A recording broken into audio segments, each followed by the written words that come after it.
এবং একজন আক্রান্ত মহিলা এয়ারপোর্ট থানায় 1 মাস আগে লিখিত অভিযোগ করেছিলেন এবং লিখিত অভিযোগে ধর্তব্যযোগ্য অপরাধ, যাকে বলে কগনাইজেবল অফেন্স, এটা ডিসক্লোজ করেছিল।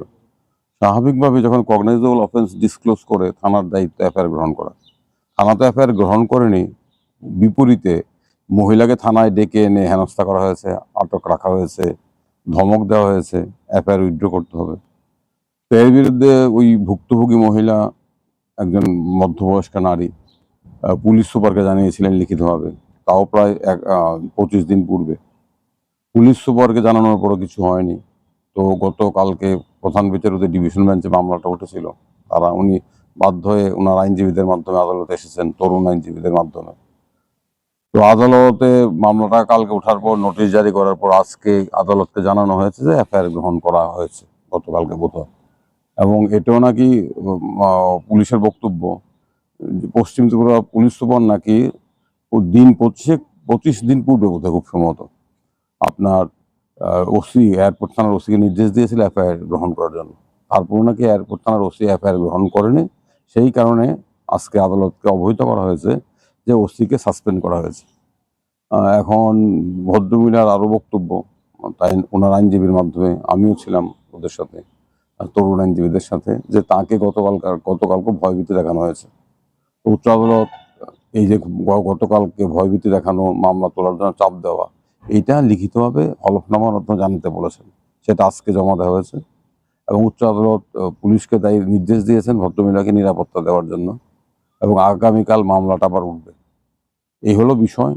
এখন যেটা প্রশ্ন উচ্চ আদালত জানতে চেয়েছেন যে এয়ারপোর্ট এই থানাটা কোথায়, তখন আইনজীবীরা বললো, তরুণ আইনজীবী ওরা জানালো যে থানাটা এয়ারপোর্ট থানা এখান থেকে 2 কিলোমিটার 2.5 কিলোমিটার দূরে।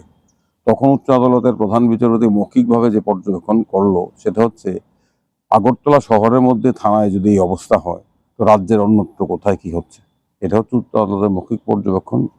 আর আমরা জানি যে পূর্ব আগরতলায় থানায় এফআইআর নেওয়া হয়নি, একজন যুবককে থানায় ডেকে এনে যৌন নির্যাতন করা হয়েছিল। পরবর্তী সময় উচ্চ আদালতে মামলা হওয়ার পর এখন সবাইকে সাসপেন্ড করা হয়েছে, গ্রেপ্তার করা হয়েছে। একই ঘটনা এয়ারপোর্ট থানা ক্ষেত্রে ঘটেছে। এই ধরনের ঘটনা একদম নতুন নয়, কোনো বিচ্ছিন্ন ঘটনা নয়, এটা সর্বত্রই কম বেশি হচ্ছে। এটাই একটা প্যাটার্ন হয়ে দাঁড়িয়েছে। থানা কোথাও এফআইআর নেয় না। এফআইআর নেওয়ার ক্ষেত্রে থানার দারোগাবাবুরা কিংবা বড়বাবু নিজেদের বিচার বিবেচনা কিংবা আইনের নির্দেশ অনুযায়ী চলেন না, তারা কোনো অদৃশ্য কর্তৃপক্ষের নির্দেশে চলেন। এবং কোন অদৃশ্য কর্তৃপক্ষ এটা আপনারা সবাই জানেন, বলা বাহুল্য। এখন দেখা যাক কি হয়, এবং মানুষকে বারবার আদালতে ছুটে আসতে হচ্ছে। স্যার, এই যিনি করেছেন আরো, ওনার নামটা কি? নামটা কি? নামটা তো আমি দেখে বলতে হবে। না, ওই আবেদনকারীর নাম ঝুমরই। ঝুমা ঝুমা ঝুমা। আচ্ছা, আর ওসিকে কি সাসপেন্ড করা হয়েছে? আমরা তো শুনলাম আদালতে জানিয়েছে সাসপেন্ড করা হয়েছে গতকাল এয়ারপোর্ট থানার ওসি। পুরো থানা এফআইআর গ্রহণ করেনি এবং একজন আক্রান্ত মহিলা এয়ারপোর্ট থানায় 1 মাস আগে লিখিত অভিযোগ করেছিলেন এবং লিখিত অভিযোগে ধর্তব্যযোগ্য অপরাধ, যাকে বলে কগনাইজেবল অফেন্স, এটা ডিসক্লোজ করেছিল। স্বাভাবিকভাবে যখন কগনাইজেবল অফেন্স ডিসক্লোজ করে থানার দায়িত্ব এফআইআর গ্রহণ করা, থানা তো এফআইআর গ্রহণ করেনি, বিপরীতে মহিলাকে থানায় ডেকে এনে হেনস্থা করা হয়েছে, আটক রাখা হয়েছে, ধমক দেওয়া হয়েছে, এফআইআর উইথড্র করতে হবে।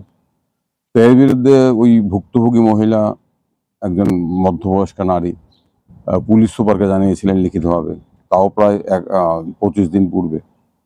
পুলিশ সুপারকে জানানোর পরও কিছু হয়নি।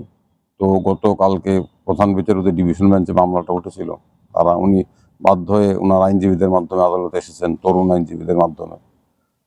তো আদালতে মামলাটা কালকে ওঠার পর নোটিশ জারি করার পর আজকে আদালতকে জানানো হয়েছে যে এফআইআর গ্রহণ করা হয়েছে গতকালকে বোধহয়। এবং এটাও নাকি পুলিশের বক্তব্য, পশ্চিম ত্রিপুরা পুলিশ সুপার নাকি দিন 25 দিন পূর্বে বোধহয় খুব সম্ভবত আপনার ওসি, এয়ারপোর্ট থানার ওসিকে নির্দেশ দিয়েছিল এফআইআর গ্রহণ করার জন্য। তারপর নাকি এয়ারপোর্ট থানার ওসি এফআইআর গ্রহণ করেনি, সেই কারণে আজকে আদালতকে অবহিত করা হয়েছে যে ওসিকে সাসপেন্ড করা হয়েছে। এখন ভদ্রমহিলার আরও বক্তব্য, তাই ওনার আইনজীবীর মাধ্যমে আমিও ছিলাম ওদের সাথে, তরুণ আইনজীবীদের সাথে, যে তাকে গতকালকে ভয়ভীতি দেখানো হয়েছে। উচ্চ আদালত এই যে গতকালকে ভয়ভীতি দেখানো, মামলা তোলার জন্য চাপ দেওয়া, এইটা লিখিতভাবে হলফনামার মাধ্যমে জানাতে বলেছেন। সেটা আজকে জমা দেওয়া হয়েছে এবং উচ্চ আদালত পুলিশকে দায়ী নির্দেশ দিয়েছেন ভদ্রমহিলাকে নিরাপত্তা দেওয়ার জন্য, এবং আগামীকাল মামলাটা আবার উঠবে। এই হলো বিষয়। এখন যেটা প্রশ্ন উচ্চ আদালত জানতে চেয়েছেন যে এয়ারপোর্ট এই থানাটা কোথায়, তখন আইনজীবীরা বলল, তরুণ আইনজীবী ওরা জানালো যে থানাটা এয়ারপোর্ট থানা এখান থেকে 2 কিলোমিটার 2.5 কিলোমিটার দূরে। তখন উচ্চ আদালতের প্রধান বিচারপতি মৌখিকভাবে যে পর্যবেক্ষণ করলো সেটা হচ্ছে, আগরতলা শহরের মধ্যে থানায় যদি এই অবস্থা হয় তো রাজ্যের অন্যত্র কোথায় কি হচ্ছে, এটা হচ্ছে উচ্চ আদালতের মৌখিক পর্যবেক্ষণ। আর আমরা জানি যে পূর্ব আগরতলায় থানায় এফআইআর নেওয়া হয়নি, একজন যুবককে থানায় ডেকে এনে যৌন নির্যাতন করা হয়েছিল। পরবর্তী সময় উচ্চ আদালতে মামলা হওয়ার পর এখন সবাইকে সাসপেন্ড করা হয়েছে, গ্রেপ্তার করা হয়েছে। একই ঘটনা এয়ারপোর্ট থানা ক্ষেত্রে ঘটেছে। এই ধরনের ঘটনা একদম নতুন নয়, কোনো বিচ্ছিন্ন ঘটনা নয়, এটা সর্বত্রই কম বেশি হচ্ছে। এটাই একটা প্যাটার্ন হয়ে দাঁড়িয়েছে। থানা কোথাও এফআইআর নেয় না। এফআইআর নেওয়ার ক্ষেত্রে থানার দারোগাবাবুরা কিংবা বড়বাবু নিজেদের বিচার বিবেচনা কিংবা আইনের নির্দেশ অনুযায়ী চলেন না, তারা কোনো কোনো অদৃশ্য কর্তৃপক্ষের নির্দেশে চলেন। এবং কোন অদৃশ্য কর্তৃপক্ষ এটা আপনারা সবাই জানেন, বলা বাহুল্য। এখন দেখা যাক কি হয়, এবং মানুষকে বারবার আদালতে ছুটে আসতে হচ্ছে। স্যার এই যিনি করেছেন আরো, ওনার নামটা কি? মহিলার নাম? নামটা কি? নামটা তো আমি দেখে বলতে হবে। না না, ওই আবেদনকারীর নাম ঝুমা রোহিত। ঝুমা ঝুমা ঝুমা। আচ্ছা, আর ওসিকে কি সাসপেন্ড করা হয়েছে? আমরা তো শুনলাম আদালতে জানিয়েছে সাসপেন্ড করা হয়েছে গতকাল এয়ারপোর্ট থানার ওসি। বড় থানা এফআইআর গ্রহণ করেনি, এবং একজন আক্রান্ত মহিলা এয়ারপোর্ট থানায় 1 মাস আগে লিখিত অভিযোগ করেছিলেন, এবং লিখিত অভিযোগে ধর্তব্যযোগ্য অপরাধ, যাকে বলে কগনাইজেবল অফেন্স, এটা ডিসক্লোজ করেছিল। স্বাভাবিকভাবে যখন কগনাইজেবল অফেন্স ডিসক্লোজ করে থানার দায়িত্ব এফআইআর গ্রহণ করা। থানা তো এফআইআর গ্রহণ করেনি, বিপরীতে মহিলাকে থানায় ডেকে এনে হেনস্থা করা হয়েছে, আটক রাখা হয়েছে, ধমক দেওয়া হয়েছে, এফআইআর উইথড্র করতে হবে। তো এর বিরুদ্ধে ওই ভুক্তভোগী মহিলা, একজন মধ্যবয়স্কা নারী, পুলিশ সুপারকে জানিয়েছিলেন লিখিতভাবে, তাও প্রায় 25 দিন পূর্বে। পুলিশ সুপারকে জানানোর পরও কিছু হয়নি। তো গতকালকে প্রধান বিচারপতি ডিভিশন বেঞ্চে মামলাটা উঠেছিল, উনি বাধ্য হয়ে ওনার আইনজীবীদের মাধ্যমে আদালতে এসেছেন, তরুণ আইনজীবীদের মাধ্যমে। তো আদালতে মামলাটা কালকে ওঠার পর নোটিশ জারি করার পর আজকে আদালতকে জানানো হয়েছে যে এফআইআর গ্রহণ করা হয়েছে গতকালকে বোধহয়। এবং এটাও নাকি পুলিশের বক্তব্য, পশ্চিম ত্রিপুরা পুলিশ সুপার নাকি দিন 25 দিন পূর্বে বোধহয় খুব সম্ভবত আপনার ওসি, এয়ারপোর্ট থানার ওসিকে নির্দেশ দিয়েছিল এফআইআর গ্রহণ করার জন্য। তারপর নাকি এয়ারপোর্ট থানার ওসি এফআইআর গ্রহণ করেনি, সেই কারণে আজকে আদালতকে অবহিত করা হয়েছে যে ওসিকে সাসপেন্ড করা হয়েছে। এখন ভদ্রমহিলার আরও বক্তব্য, তাই ওনার আইনজীবীর মাধ্যমে আমিও ছিলাম ওদের সাথে, তরুণ আইনজীবীদের সাথে, যে তাকে গতকালকে ভয়ভীতি দেখানো হয়েছে।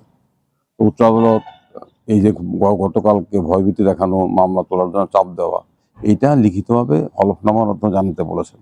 সেটা আজকে জমা দেওয়া হয়েছে, এবং উচ্চ আদালত পুলিশকে দায়ী নির্দেশ দিয়েছেন ভদ্রমহিলাকে নিরাপত্তা দেওয়ার জন্য, এবং আগামীকাল মামলাটা আবার উঠবে। এই হলো বিষয়।